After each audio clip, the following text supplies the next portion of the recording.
Queridas e queridos ouvintes, está começando mais um podcast do Justificando. Eu sou André Zanardo, diretor de redação aqui do Just, e hoje mal começou o programa, já tô com saudade da Mabô. Mabô, na melhor das hipóteses, está agora de férias aí, esturricando numa praia, pelo Brasil, pelo mundo.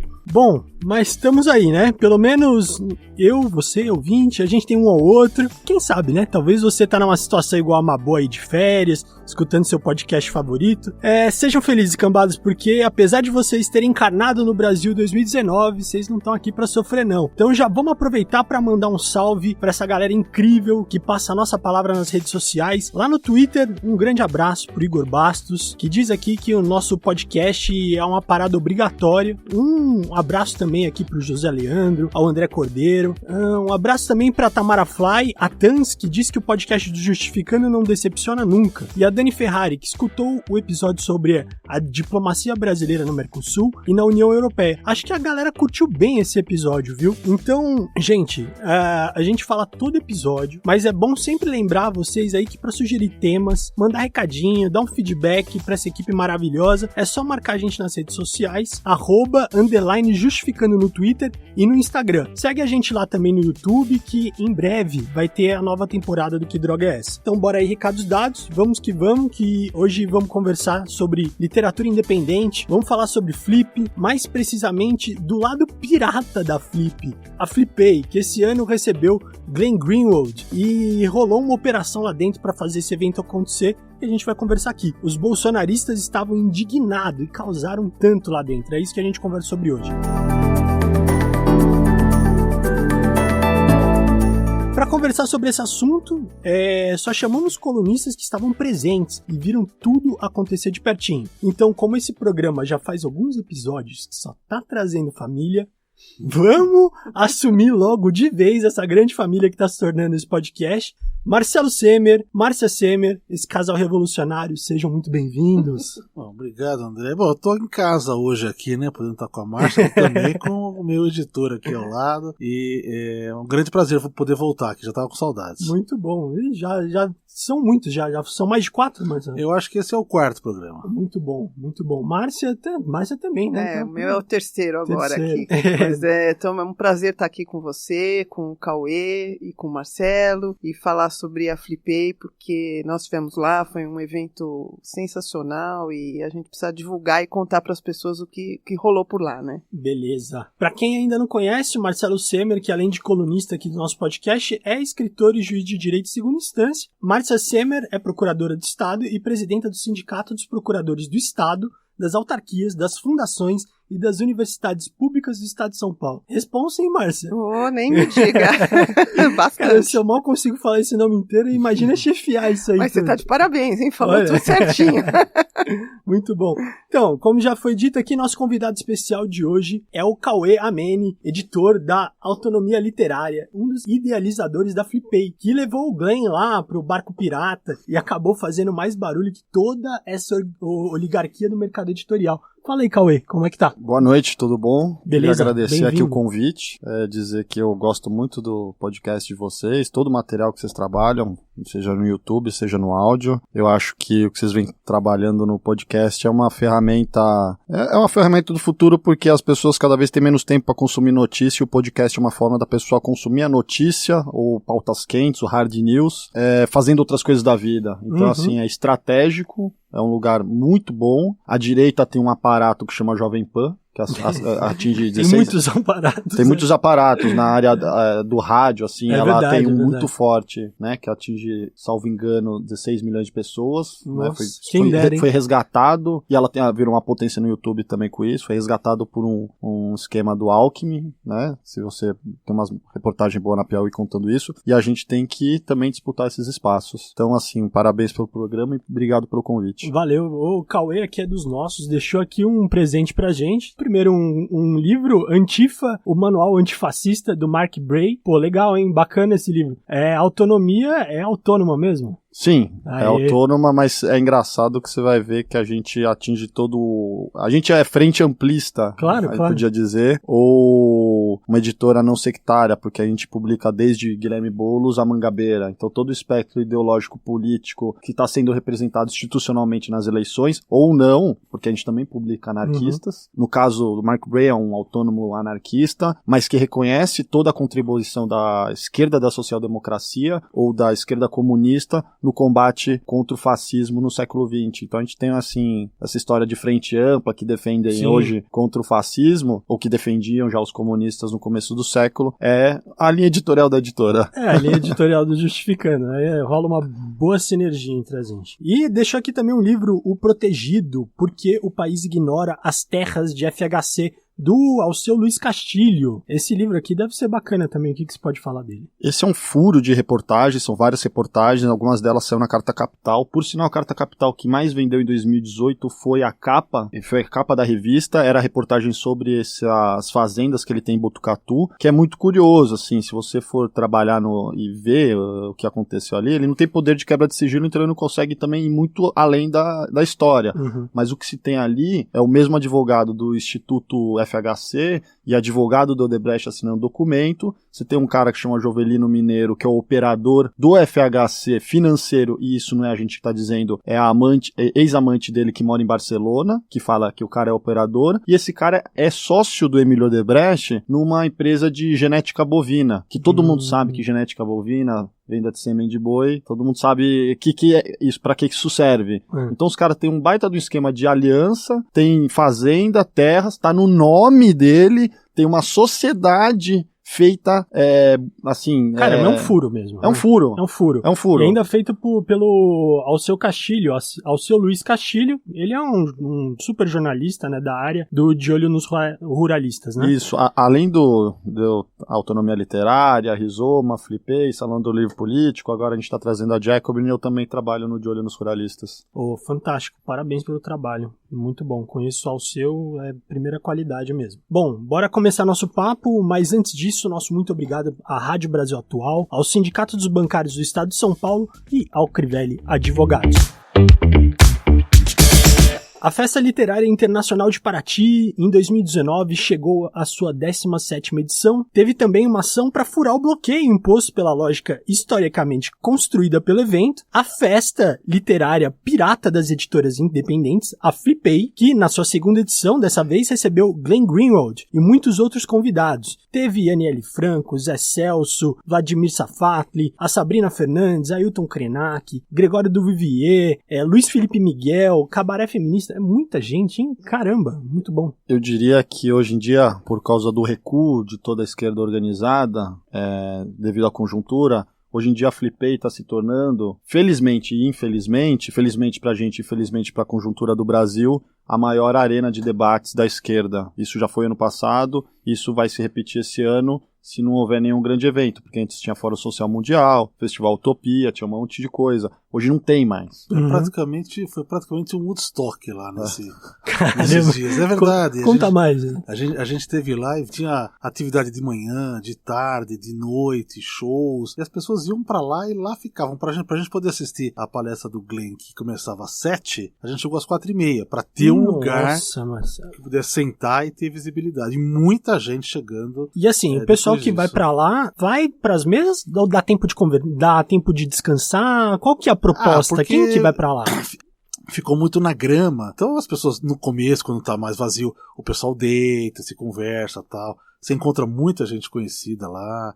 E tinha a livraria que ficava dentro do barco, né? Quer dizer, em cima do barco o pessoal falava. Eu posso falar isso porque o ano passado eu participei disso, né? É a 2ª edição, né? É a 2ª edição. O ano passado eu estive presente. Então, em cima do barco as pessoas falam, embaixo tem uma livraria das editoras independentes. E tem um volume imenso de pessoas que vão comprar livros que não vão sair, não vão estar, por exemplo, lá na Livraria da Travessa. E, portanto, você precisa desse lugar. E a programação também era tão intensa e de tanta qualidade que, na verdade, era uma maratona de programação, né? Você começava de manhã e terminava a altas horas da noite, quer dizer, mal dava tempo, assim, de almoçar ou de jantar, nem tem como, né? Ô, Marci, e qual que é esse público? Eu fico pensando que aqui no Brasil, um evento literário, qual que é o público que vai pra Flip E é diferente do público da Flipei? Sim, assim, pensando, são 69 horas de programação, o Woodstock é uma das nossas inspirações, se você for pensar. É mesmo? Eu brinco que é o Woodstock da esquerda, mas se torna mesmo porque a gente mistura, porque é festa literária, não é feira, entendeu? Não é uma coisa que nem o Salão do Livro Político, que é um pouco acadêmico, canônico, sabe, no teatro. Você tá ali tomando uma breja e você tá na praia. E o sucesso, assim, do negócio é porque a pessoa vai na praia. A Flip e a Paraty não tem espaço para comportar 25 mil pessoas. Isso você diz dentro da cidade. A Flip Isso é dentro da cidade. Só que parece a Flipei é ao ar livre, ao ar livre. Cauê? É muito legal, porque você entendi. tá ao ar livre, vendo aquele mar maravilhoso na sua frente. Não, é muito bonito. Ninguém vai na praia para ficar na estação da Praça da Sé, entendeu? Claro. É apinhocado, as ruas não tem nome, o chão é totalmente cheio de pedras e com desnível, então as pessoas vão caindo, vai tropicando, vai tomando cotovelada na cara. As casas parceiras, elas cabem 40 pessoas, então fica tudo apinhocado, você tem que chegar antes, eu não consigo chegar antes. O GPS não funciona porque é muita gente concentrada da bug na internet.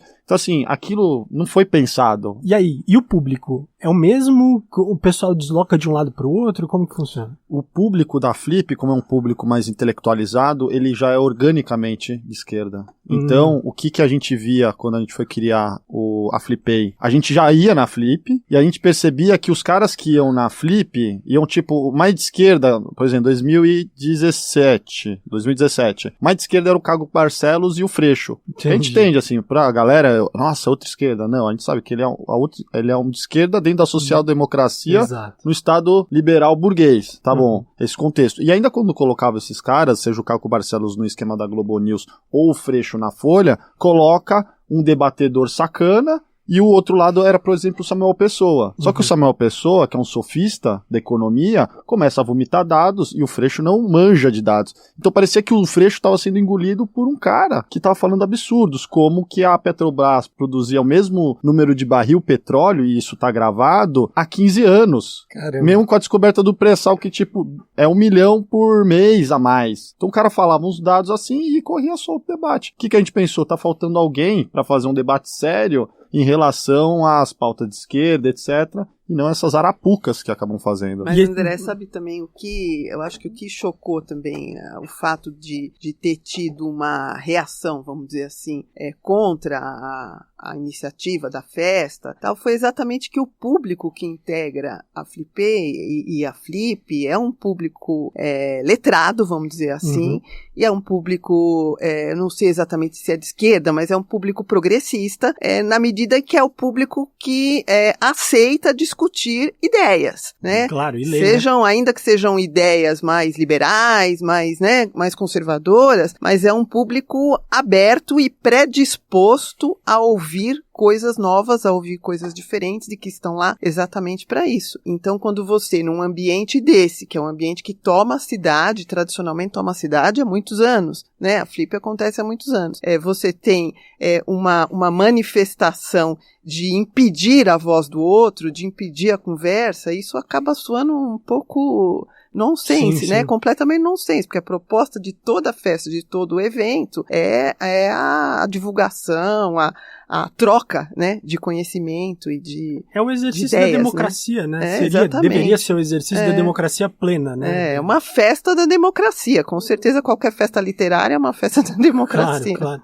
E aí, o que eu achei curioso, que você tem falado aí, que a Flipei, nesse momento, está com números expressivos, né? Em comparação, inclusive, com os eventos principais que acontecem na feira. E eu tava pensando aqui, eu falei, é muito legal isso que vocês estão fazendo, por quê? Porque a partir do momento que a indústria dominante, ela tem os recursos e o dinheiro, e ela fica presa à narrativa que se sustenta na grande mídia, a partir do momento que vocês colocam a narrativa que deveria ser buscada e que as pessoas realmente estão interessadas, que já que é um público progressista, vocês estão entrando no coração do negócio. Sim. Então, provavelmente, vocês se tornarão maiores ainda. Então, assim, de expressivo, tem um fator histórico, certo? Nunca antes uma atividade paralela teve mais público que a convencional, certo?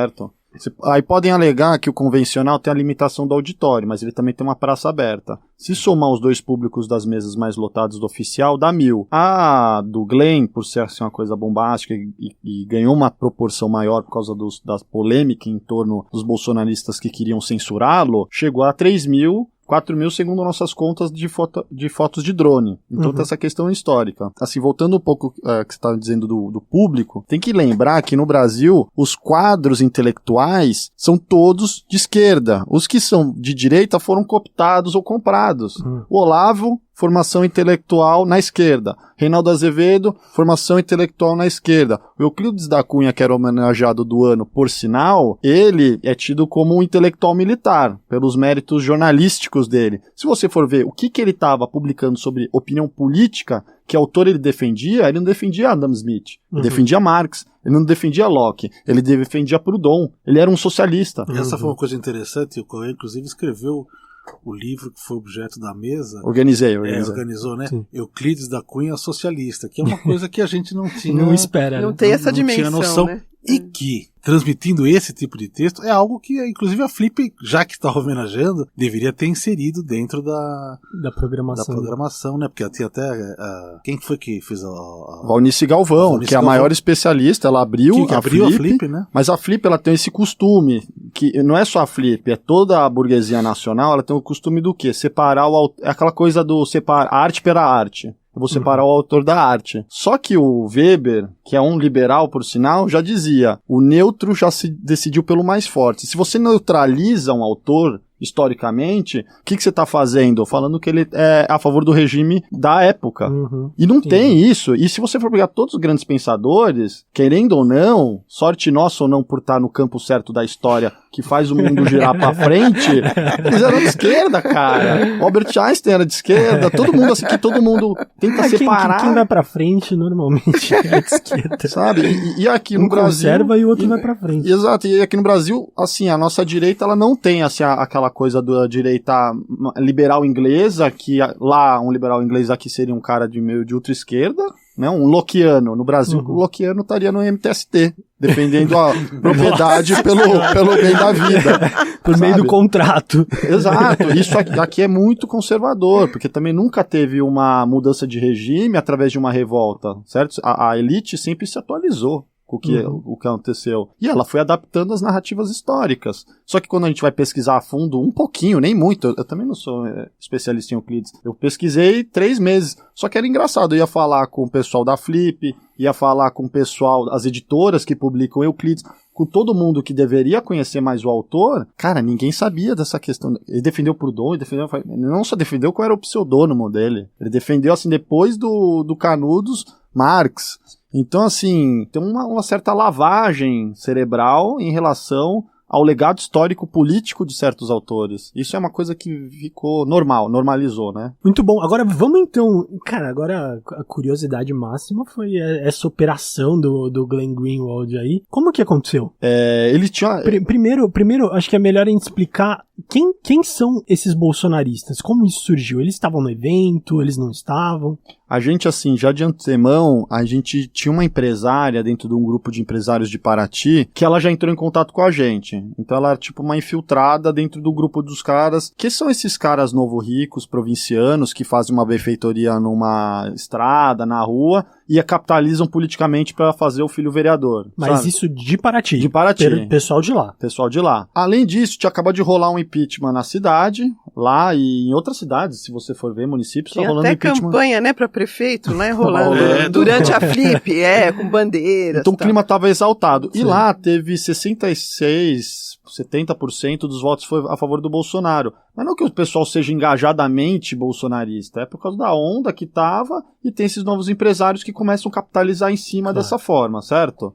Aí então a gente começou a saber através dela que eles não iam deixar ele entrar, falando um monte de besteira, etc. Aí o que a gente fez? Foi falar com as autoridades policiais e com a Flip, certo? Eles chamaram a gente pra uma reunião, a gente também se comunicou. Mas não é nenhum grupo formado juridicamente, não, são WhatsApps, grupos de WhatsApp. Grupo de WhatsApp, que por sinal hoje o WhatsApp tem um apelo de convocação maior do que qualquer outra estrutura, né? Basta ver o que os caras fazem com os caminhoneiros, claro, certo? Total. Então, esse grupo a gente sabia que estava organizado, só que eles fazem um barulho na internet que as pessoas acham que são milhares. Aí, eu também sou jornalista investigativo do Diário Escreve, comecei a ir atrás das histórias. Quem são esses caras? É um dono de padaria, dono de posto de gasolina, dono de pousada, beleza. Só os donos. Aí começamos a entrar em contato com o Comitê Lula Livre, com a Esquerda Ocupa Paraty, com o Quilombo do Campinho, com a comunidade indígena, para entender quem é essa direita lá. É uns caras que numa manifestação, na última, tinha levado 15 pessoas. Dessa vez levaram 10. Só que as pessoas, porque tem robô e fazem um estardalhaço na internet, e vem com som alto e fazem carreatas de carro, o pessoal acha que assim, 200, 100 pessoas, etc. Então a gente sabia que ia ter. Ao mesmo tempo, a gente teve algumas baixas de alguns deputados que estavam na programação, tipo o Freixo, que por sinal pediu pra entrar na programação, beleza, é nóis, legal, porque a gente vai fazer a mesa com a Aniele, por causa da votação da Previdência. E 2 dias antes, o Glyn estava no Conune, em Brasília. E lá ele teve que atravessar 30 metros com multidão em volta, e ele só tem 3 seguranças. Então o próprio segurança, quando viu que ia ter manifestação e ele tá sendo ameaçado de morte... Quem foi esse aí? O Glenn. O próprio Glenn. O Glenn. Tá. E aí o próprio segurança falou, cara, eu não consigo garantir a segurança dele aí, Cauê, porque é um evento gigante, eu já fui, eu sei como que é, um segurança também totalmente politizado, eu nunca tinha visto isso. Que loucura. O cara com uma dimensão total, eu sei que é o maior evento da América Latina, eu sei da importância que vai ser. Ele argumentou, não podemos deixar. Aí eu falei, cara, mas a gente tem um grande plano pra ele ir. E vai ficar... O que você precisa? Eu preciso que ele fique a 5 metros e ninguém chegue perto, porque a gente não tem segurança pra passar na multidão. Ele pode tomar uma facada, um ovo, uma porrada, coisas pra desmoralizar ele. A gente não quer isso. Eu falei, cara, é possível fazer uma operação na qual fique 5 metros de distância, ele vai sumir, vai aparecer e sumir no barco e vai embora. A gente tinha reservado cama, quarto pra Davi Miranda, Glenn, os filhos, o assessor, o segurança, motorista. Aí, beleza, a operação vai ser um dia, vem e vai embora. Então pegamos ele na estrada, levamos pra um botezinho num cais. Eles chegaram de bote lá na hora da palestra. Não, foi bem legal. Porque foi muito tenso, né? Imagina, eu já tava assim numa rotina de trabalho de 14 horas por dia, 5 horas de sono, eu tava já num nível de estresse meio psicopata. Qualquer coisa que acontecesse eu até dava já risada. Né? Aí pegamos, levamos, e aí também sacamos que ia ser uma boa história, incluímos a Patrícia Campos Melo, que eu acho que é a melhor repórter da Folha, pra cobrir internamente. E nisso também tinha uma cinegrafista alemã fazendo documentário do Glenn, cobriu tudo isso. O Glenn deve ter achado a coisa mais legal do mundo, né? Porque a gente chegou, fez uma operação, colocou, segue o carro, fomos pelo lado, levamos que a gente não foi levar nos lugares turísticos, então a gente levou no cais, que é onde fica os peixeiros, pescador, etc. E lá, cara, é o Comando Vermelho que comanda. Então chegou lá meia-noite, e aquela coisa que parece filme GTA, sei lá, pegando fogo no canto, assim, uns caras meio mal encarados em volta, um fumando crack ali no canto. À noite eu falei, cara, isso aqui, a gente vai morrer, não vai ser nem pelos seus bolsonaristas, vai ser os próprios habitantes locais. Aí chegou o barquinho, o botezinho tinha que ter um calado baixo, colocamos todo esse pessoal lá dentro, ele tava com o colete à prova de bala, colocamos o colete salva-vidas, e o barquinho chamava Hora da Aventura. Não acredito. Então o Glenn tava achando também sensacional tudo. Aí chegou o segurança, e a gente tem uma noção de segurança, a equipe tem pessoas que sabem, já fizeram segurança de CryptoRave, de eventos maiores, então a gente espalhou o pessoal, deu radinho, né, eu achei até engraçado, os seguranças falaram, nossa, a operação tem até radinho, legal. Muito bom. Cara. E aí conseguiu fazer a operação dessa forma, senão ele não iria, ele tinha cancelado. Aí depois que eu mandei um áudio de 4, 5 minutos explicando a operação, eles confirmaram. Legal. É importante ressaltar também, outra coisa inédita que nunca aconteceu na Flip, é o governo federal enviar 40 policiais federais, e estavam boa parte a paisana. Sério? E cavalaria. Cavalaria e choque. Era engraçado, porque é um evento. Mas assim... Polícia Federal? Cavalaria era de quem, no caso? a cavalaria era do Estado. Do Estado, porque assim, a Paraty tem poucas viaturas, né? Tanto que direto o pessoal vai lá, estoura o banco e sai até de lancha de lá, e a polícia não vai pro confronto porque não tem força de fogo pra enfrentar os caras, né? Eu que vou todo ano, o ano todo eu vou uma vez por mês pra ir fazendo logística, você pega umas histórias desse jeito, sabe? Sim. Aí o Estado do Rio de Janeiro manda um reforço de polícia militar, só que dessa vez, por causa do Freixo, da Aniele e do Glynn, o governo federal, eu não sei também qual é o intuito, eu sei que a gente teve informação por causa das marmitas que a Flip dá para funcionário que estão trabalhando. Aí os caras falaram, tem mais 40 marmitas aqui de Polícia Federal, tem mais tantos de cavalaria, tem mais tanto de BOP, tem mais tanto de... Não sei o que tá acontecendo. Tá só militarizando. Então, aí o dia do Glenn, que era sexta-feira, a cidade tava toda meio militarizada. Aí eu falei, pô, beleza, porque eu sabia que os caras iam mandar rojão, já que a gente tinha essa informação pelo WhatsApp deles. Só que, então eu não vou mandar, porque vai ter um monte de polícia, eles não vão causar tanto, eles vão causar inicialmente com uma faixa. E se for pro confronto, eles são muito minoria. Eles vão perder essa briga. Só que na hora do vamos ver, na hora do debate, cadê todo mundo? Tinha polícia de jet ski, nunca tinha visto. Tinha um monte o dia inteiro. Na hora do debate não tinha nenhum. Então, assim, o que deixou a gente muito indignado, não só com as forças policiais, que também a gente sabe que eles estão ideologizados, mas com, assim, a conivência da Flip de soltar uma nota neutra daquela. Não, isso acontece, manifestação, é normal. Só que não tinha... Ninguém parou, e eu gostaria de saber que se eu mirasse um rojão dentro da Casa da Folha, sim, ou na tenda oficial, quantos minutos eles iam deixar disparando o rojão, ou uma caixa de som que em qualquer lugar no mundo, nem em Barretos, pode pegar uma picape daquela e colocar um som daquela altura pra tentar abafar, e como que a polícia ia me abordar? É óbvio, porque os caras ficaram 1 hora nesse rojão, som, assim, e o rojão não era pro alto, era mirado na gente, só que não chegava a 5 metros. Agora, o que eu acho que é incrível que, assim, pra polícia agir, aí, Marcelo, fala isso, tô errado.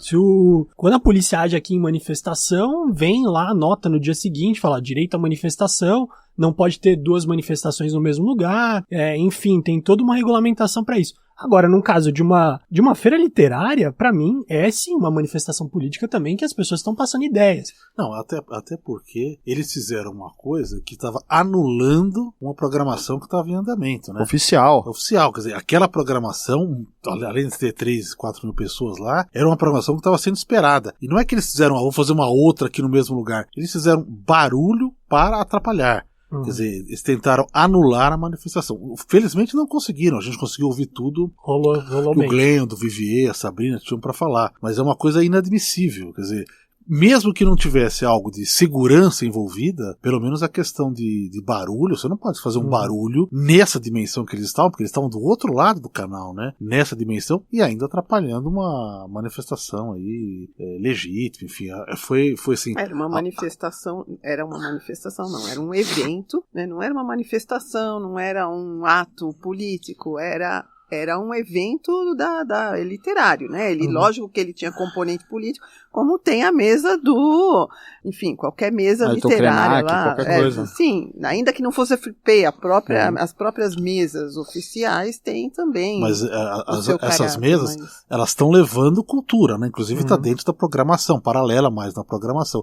O que eles fizeram lá foi, no mínimo, perturbação do sossego. Que eles ficaram 1 hora soltando rojão, tocando um remix do hino nacional, e tocando o Pavão Misterioso, que eles não entenderam exatamente qual é o sentido do Pavão Misterioso, né? O Ednardo já falou, era uma música contra a ditadura, eles não conseguiram entender. Conta aí como que é essa história aí. Não, que eles tocavam aquela música Pavão Misterioso por causa daquele perfil fake que eles fizeram no Twitter, do Pavão, que era o que estava inventando histórias contra o Jean Willis, contra o Glenn, não sei o que e tal. E colocaram como Pavão Misterioso, até colocaram essa música com Pavão Misterioso. Só que Pavão Misterioso, o próprio Edinaldo, que fez a música, falaram, uma música de protesto, uma música pra dar de contestação, Google, né? Não, eles roubam não só intelectuais da esquerda, como toda a classe cultural, porque eles têm o quê? Lobão. Além de se apropriarem do hino, mas foi sobretudo uma perturbação do sossego, quer dizer, eles gritavam para que você não conseguisse ouvir. E eu tava pensando aqui, me parece que tem uma disputa de narrativa não só local, né, quando tá acontecendo o evento, então o número de pessoas, quem tem as melhores dinâmicas de palestras e tá recebendo gente, mas uma repercussão externa também na mídia e dentro das redes sociais. Então, parece que são 2 âmbitos. Você estava me contando que vocês tinham uma boa narrativa, dessa narrativa do barquinho, da operação. Era uma forma de contrapor também essa ação de guerrilha que eles fizeram, que também foi efetiva, certo? Sim, em parte, né? Eles conseguiram. Mas vale lembrar que eles achavam que a Flipei, que o Glenn tava na oficial, porque eu soube que eles sabiam da nossa programação antes da gente soltar a programação. Então eu falei, ou eles têm infiltrado na gente, a galera da direita, ou não sei quando eles estão, ou alguém da Flip tá passando informação nossa. Aí fui descobrir que a Flip agora, ela tem um aplicativo que cada casa paralela coloca a programação dentro desse aplicativo e eles sobem no site oficial da Flip. Então tá visível para todo mundo. Tá visível para todo mundo, exatamente. Porque a Flip, assim, o que tá acontecendo? Ela entrou num processo de decadência, assim como o mercado editorial implodiu. Ela é um grande evento do mercado editorial brasileiro. A nossa sorte é que esse evento, ele é um dos maiores do mundo em relação à festa literária, em relação à arena de debate intelectual. Não existe isso em outro país. Quer dizer, eu acho que na Inglaterra tem um evento parecido, mas no Brasil, na América, não existe um negócio desse jeito, com autores internacionais, festa, show, para a cidade também é cinematográfica, etc, etc. E aí, com a implosão do mercado editorial, eles começaram a permitir que algumas editoras independentes participassem mais alugando casas ali do lado. Por que a gente não aluga casa, aluga um barco? Do mesmo motivo pelo qual a nossa livraria é dentro de um ônibus e não dentro de uma livraria convencional. O que mais destruiu o mercado editorial não é a Amazon. Antes da Amazon chegar, já estava caindo aos pedaços e os caras dessa dívida que a Saraiva, Livraria Cultura tem, chega ao que? A 800 milhões? Estamos falando de especulação imobiliária. Estamos falando exatamente, capital improdutivo da especulação imobiliária, certo? Que no Brasil é quem tem a propriedade, é quem mais ganha.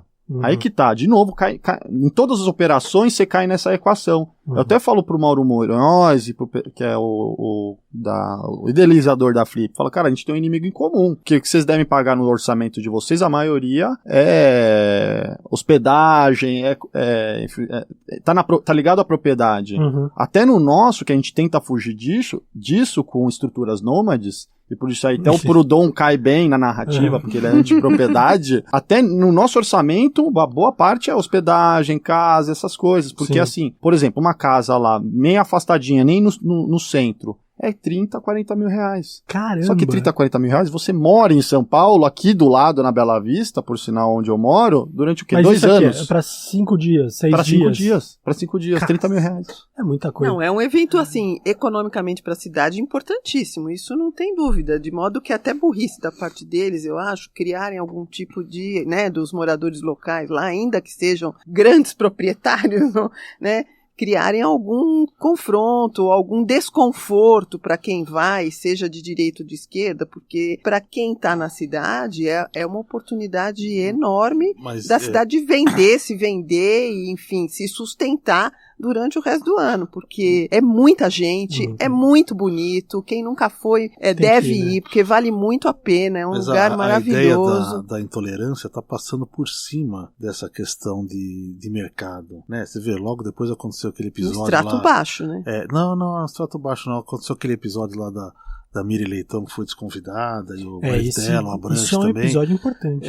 Aquilo também, quer dizer, aquela festa, ressalvada as proporções, também é tradicional lá em Santa Catarina. Em Santa Catarina, e lógico, ela, até pelo fato de ser da Globo News, enfim, lógico, ela leva gente, leva pessoas compram livro e tal. Quer dizer, economicamente também atrapalha. Mas há uma questão aí que tem sido a luta contra a ciência, a luta contra a cultura, luta contra a divergência muito forte. Quer dizer, é um espectro de autoritarismo muito forte. Óbvio que esse espectro de autoritarismo vai causar prejuízos. É uma contradição, obviamente, isso. Vai causar prejuízos no capitalismo, mas é uma coisa que eles não estão conseguindo evitar isso. Eles não querem divergência, né? Recentemente agora o Bolsonaro tirou do Conselho das Drogas o médico e o jurista. Quer dizer, psicólogo também. Psicólogo, então, qual que é a ideia disso? Quer dizer, maioria o governo já tem.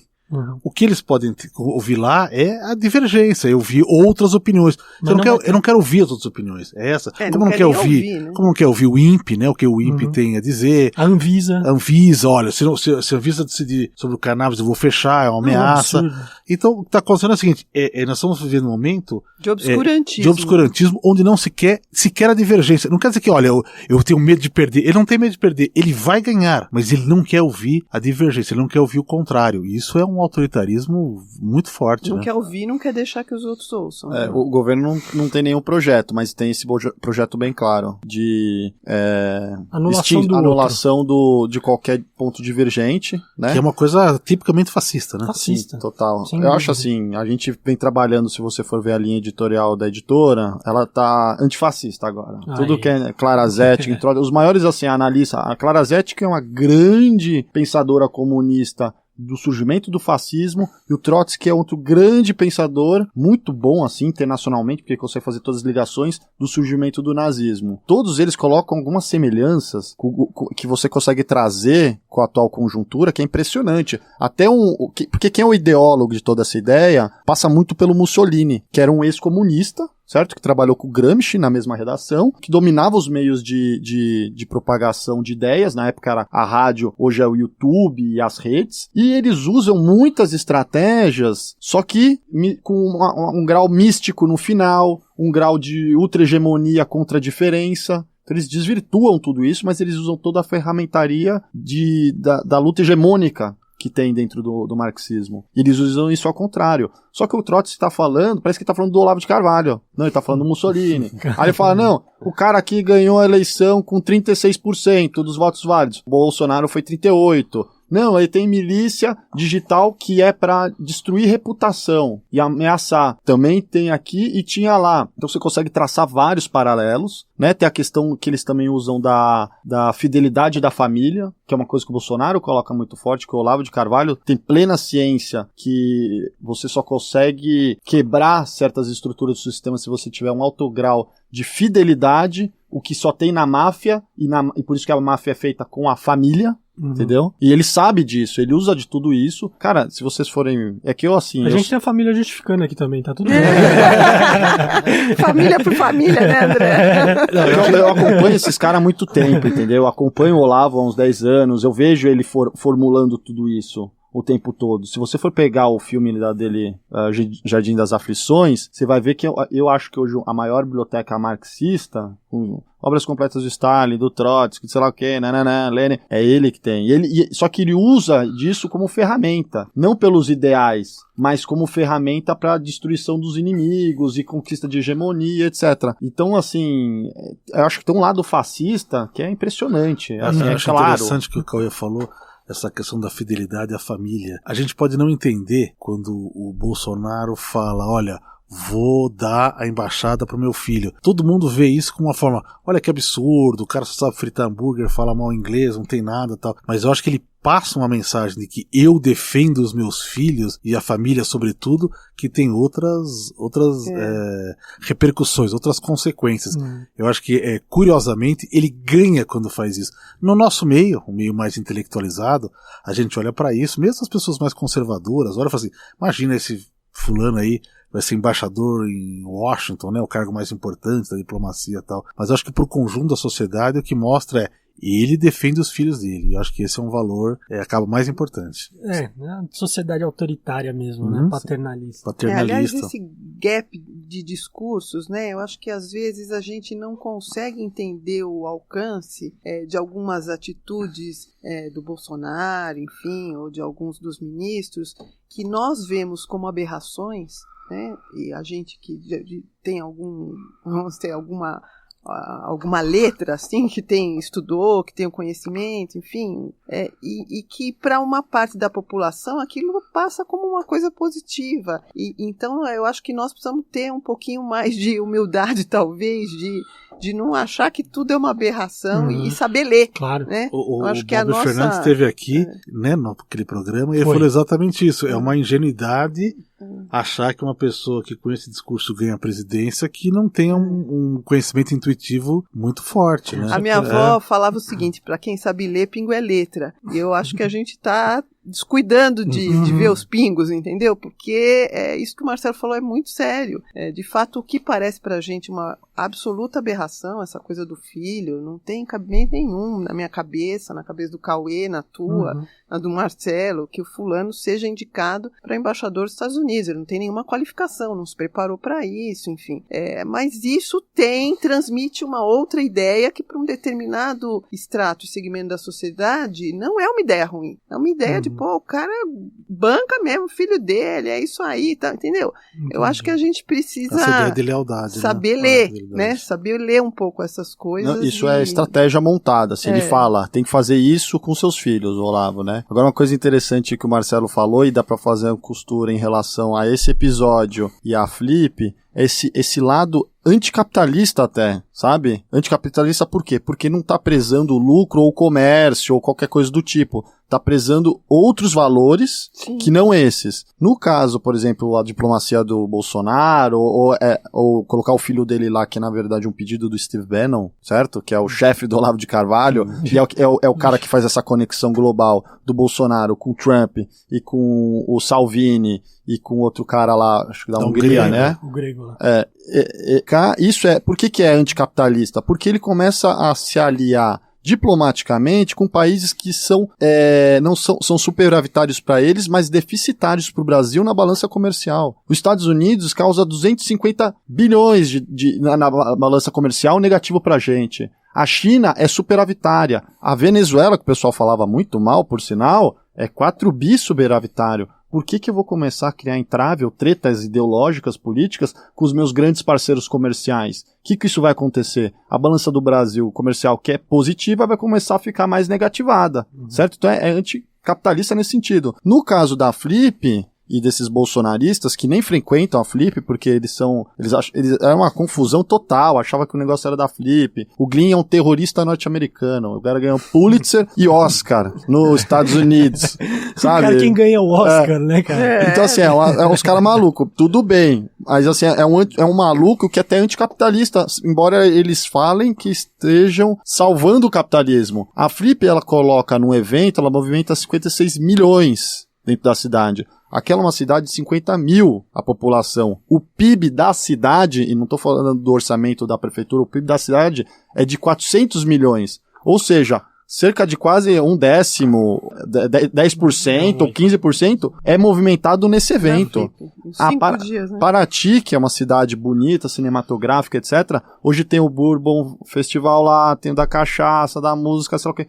Virou uma cidade de eventos por causa da sua beleza arquitetônica. Quem formatou isso foi a Flip, saca? Se você destruir a matriz, provavelmente eles criam em outro lugar e tudo vai junto. Lógico. Então eles é um pessoal que assim pode destruir o que movimenta, porque o que movimenta aquela cidade não é cultura, né? É o que cultura. movimenta aquela cidade é cultura, não, seja literária, peixe, seja exato. musical, enfim, é cultura. E ela nem dá conta de suprir ainda toda a carga de turismo, que está super desenvolvida para esse lado. Agora, existe algum prejuízo dentro do que aconteceu esse ano? Ou qual é a expectativa pro ano que vem? Em algum momento, parece que eu escutei que a Flip estava em crise. É isso ou não? A Flip está em crise há um tempo porque ela reflete o que é o mercado editorial das grandes editoras, então ela perdeu muita força nesse sentido e teve que abrir, né? Porque contra o monopólio, qual que é a dialética que acontece também no mercado editorial? Contra o monopólio é a rede. Que você consegue fazer frente à rede, colaboração, várias pessoas. A Flip, ela vem perdendo orçamento. Ela tinha 10 milhões de orçamento. Hoje ela operava com 5, agora acho que foi para 6, 8. Esse orçamento vinha das editoras? Não, esse orçamento da Flip vinha do Itaú e boa parte vinha da Petrobras, que o campo da Flip, que é esse campo liberal, atacava o tempo todo a Petrobras, só que era a maior doadora, que era a maior investidora em cultura no Brasil era a Petrobras. E aí eles atacando, destruindo em ataques a Petrobras, só que é anticapitalista de novo, sabe? O liberal brasileiro também, quando ataca uma Venezuela e não vê que é uma relação superavitária para o Brasil, ou quando ataca a Petrobras, mas quem patrocina o seu maior evento de cultura, porque ali é o maior evento de cultura da elite. Tem que pensar assim, a Flip, ela é a maior arena de debate intelectual do Brasil. É isso que está rolando ali. É onde vai os grandes intelectuais que ela seleciona para poder fazer parte desse rol. A gente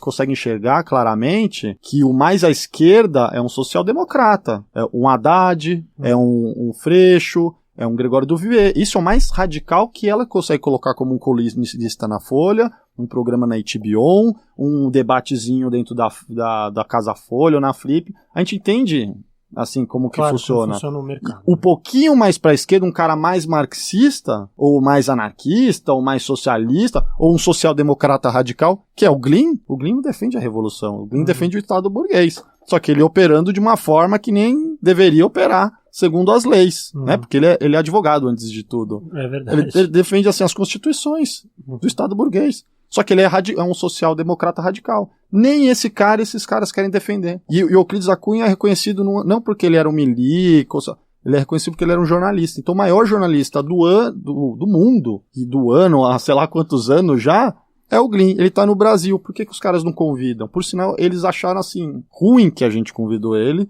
porque causou muita polêmica. Então, assim, a gente começa a entender como funciona, vai vendo que nossa elite, não só os bolsonaristas, mas nossa elite também tem um grau de mediocridade, um nível muito baixo de entender a dimensão das coisas, o que aquilo pode levar. Né? Muito medo, né? de gerar controvérsias e tal. Agora, a gente aqui, como a gente não tá nesse lado e a gente tá falando de literatura hoje, queria aproveitar a oportunidade desse programa em especial para saber o que vocês estão lendo, o que vocês recomendam de leitura, não sei, pelo menos um livro cada um aí, pra gente cultuar a leitura, de fato. Vamos, além dos livros que a gente publica, eu tô lendo agora um que a gente vai traduzir, que não dá pra ler outra coisa, né?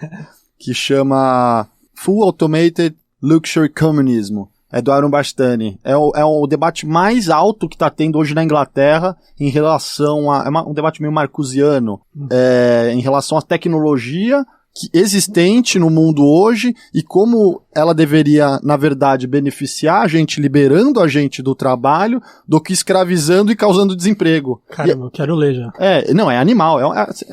Isso que é louco, entendeu? A autonomia literária, ela cresceu rapidamente porque a gente foi pegando best-seller ocidental, né, que assim é best-seller nos Estados Unidos, Alemanha, França, Portugal, só que não vinha pro Brasil, porque os caras tinham medo de fazer o debate, porque os caras não se localizam aqui no Brasil. Aqui no Brasil, se for ver todas as publicações, elas são uma certa cópia do que rola lá fora. Eu vejo isso muito claro. Por exemplo, a Piauí, ela é uma New Yorker. 451, New York Review of Books. A Folha tem como meta, ela tem o Otavinho lá que teve os seus méritos, mas ela tem como meta ser um New York Times. O Estadão tenta ser um Washington Post. A Veja tenta ser uma Times meio Newsweek, escandalosa, Murdoch. Eles vão pegando essas referências. No mercado editorial é a mesma coisa. Só que o que eles produzem de bom lá não vem pra cá.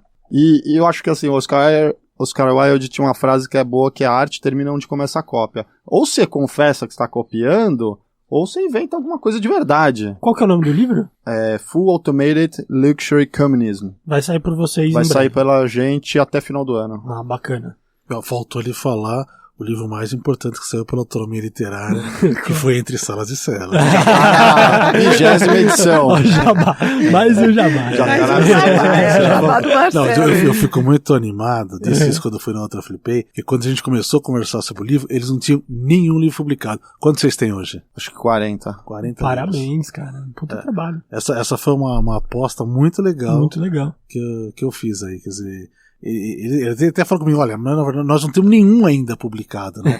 Mas já fez sucesso com o primeiro, né? A gente tinha projeto, né? Quando a gente conversou. O nosso primeiro foi o melhor livro sobre o Estado Islâmico, que é do Patrick Cockburn. Então, assim, a gente lançou o livro, vendeu 6.000 cópias de um livro que você acaba de lançar. Você não tem rede para distribuir, você não tem nada. Você vende 6.000. E ainda foi 4 vezes na Folha. O Hélio Gaspari me ligou. Nossa. Então, assim, não tinha assessoria de imprensa. Foi 4 vezes na Folha, foi na TV Cultura, foi no Estadão. Por quê? Nossa, vocês são muito bons editores. Cara, a gente pegou o livro melhor sobre o Estado Islâmico. E o Estado Islâmico tava apavorando a França, Estados Unidos, etc. E o cara tinha acabado de ganhar o melhor prêmio de melhor jornalista do ano, do Orwell Prize. E tinha ganho o melhor repórter do ano na Inglaterra. Então, assim, é só pegar... É que nem um exemplo que eu dou claro para mostrar como que a nossa distribuição cultural no Brasil tá totalmente ideologizada, ou tá cega, perdida, ou tem medo das polêmicas. O filme que o Glyn ganhou o Oscar, por exemplo, Citizen Four, da Laura Poitras. A história do Snowden, como ele sai, a NSA, grampeando o mundo todo. O Brasil, acho que nunca tá num documentário que ganhou o Oscar. Nesse, por acaso, tá, né? 2015. E o que ele mostra? Como que o Ministério de Minas e Energias, que tem todas as informações sobre o petróleo da Petrobras e sobre as questões minerais nas reservas indígenas, que é o que tá acontecendo agora, que os caras estão passando pra todos os gringos, tava grampeado. Então você tem um documentário, ganhou Oscar, o Brasil é central na história, e essa porcaria não é passada no Brasil. Qualquer Zé Mané que pega um documentário daquele, compra pra distribuir, não precisa de assessoria de imprensa, porque ele já tem um carimbo de Oscar. Ele já vai ficar milionário no piloto automático. Sabe? Vai ganhar dinheiro sem fazer nada. Mas o povo não tem coragem aqui de... Parece que elite não consegue apostar na intelectualidade progressista. Tem medo de levantar isso. Então, que façamos nós por nós mesmo. A elite, ela tem medo até de ganhar dinheiro, entendeu? Porque, assim, com o Lula, ela ganhou dinheiro, entendeu? Ela ganhou dinheiro de um jeito que... O Lula é a melhor coisa que a elite podia sonhar. Porque ele consegue fazer ela ganhar dinheiro sem uma ameaça de conflito ou de expropriação ou de uma coisa mais acirrada que nem foi o chavismo. Que, por sinal, hoje se mostra certo um método mais duro contra a elite, porque a elite aqui é uma sacana do caramba. Eles nunca ganharam tanto dinheiro. E eles são traidores o tempo todo, dúvida. né? Eles são fiéis à classe deles. Por sinal, quem faz a luta marxista, de fato, defendendo sua classe e atropelando todas as outras, não importa as consequências, é a nossa elite. Sim. Quem aparelha o Estado, muito bem aparelhado, seja judiciário, seja procuradoria, seja imprensa, é os camaradas do PSDB que tiveram, ou essa elite de direita, que teve formação no marxismo. É que o Bolsonaro, o Olavo de Carvalho, é uma coisa mais caquética disso, e radicalizada. O Olavo ainda teve alguma formação. O Bolsonaro não o Bolsonaro é um boneco, né? Ô, Márcia, e aí? Vamos lá. Então, eu tô fazendo doutorado, né? Então eu só leio quase coisa técnica, mas eu tô lendo um livro do Safatli que chama O Grande Hotel Abismo, que é bem legal. Várias coisas sobre identidade líquida do Zygmunt Bauman, Stuart Hall, enfim. Bacana, muito essas bom. coisas aí. Mas de literatura, eu adoro a literatura russa e sempre... Sério? O que você lê? Leio tudo que você quiser. O que você quiser, mas eu adoro um livro do Tolstói que chama Ressurreição. Pra quem não leu, como ele não é os de que todo mundo sempre fala, né? Guerra e Paz, Ana Karenina, Irmãos Karamazov, mas Ressurreição, muito legal. E eu acho que vale a pena. Legal. E também vale a pena um livro do Mário de Andrade, de poesias, que chama Eu Sou 300, que é muito legal. Que fala do Entre Salas e Celas. E tem o Entre Salas e Celas do Marcelo Schemer. Agora já tá um pouco exagero. Aí eu sou suspeita. Mas é muito legal mesmo, é muito bom. Vai, Marcelo, e aí? Olha, eu tô lendo aqui o Sair da Grande Noite, é um ensaio sobre a África descolonizada, do Achille Mbembe.